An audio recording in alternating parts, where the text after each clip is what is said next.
بندہ جب نماز پڑھتا ہے نا، تو میں پہلے بتا رہا ہوں کہ یا تو بندہ اپنے محبوب کو دیکھے یا میرا محبوب مجھے دیکھے، ٹھیک ہے۔ جب بندہ نماز پڑھتا ہے نا تو یوں کرتا ہے وہ کہ حضرت خواجہ غلام فرید سرکار رحمۃ اللہ تعالیٰ علیہ نے کتنا پیارا یہ شعر لکھا ہے۔ آپ فرماتے ہیں کہ میں ویکھاں میرا یار نہ ویکھے، میں نماز پڑھ رہا ہوں، میں اپنے محبوب کی یاد میں کھو گیا ہوں، میں کہتا ہوں میں ویکھاں میرا یار نہ ویکھے، جے میں نہ ویکھاں جے میں نہ ویکھاں تے او ویکھے، وہ تو دیکھ رہا ہے نا، جے میں نہ ویکھاں تے او ویکھے، غلام فریدا ایڈے وقت میں کتھوں لے آواں کہ میرے ویکھن وچوں ویکھے، مگر اتنا تو ہے نا کہ میرا محبوب مجھے تو دیکھ رہا ہے نا، یہ بڑی بات ہے، یہی تو معراج ہے۔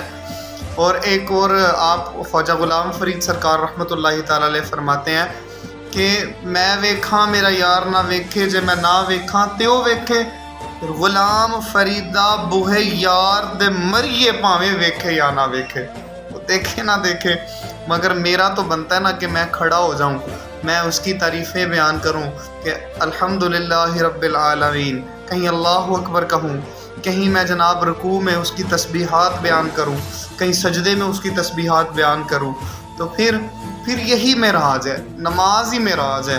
تو نماز کو نہیں چھوڑنا چاہیے، کیونکہ کہتے ہیں کہ جو کسے دا عاشق ہوندا او سے دی گل کردا، سو کر کے مکر بہانے او دے ہی مرنے مردا۔ اور نمازی کو آپ کو پتہ ہے سب سے بڑا انعام کیا دیا جائے گا؟ نمازی کے لیے سب سے بڑا انعام یہ ہے کہ روز محشر اسے اللہ پاک کا دیدار کروایا جائے، اللہ پاک کا دیدار کروایا جائے گا، ٹھیک ہے۔ تو اس دیدار کی خاطر نماز، میں کہتا ہوتا ہوں کہ نماز ایک کتار ہے، ایک لائن ہے۔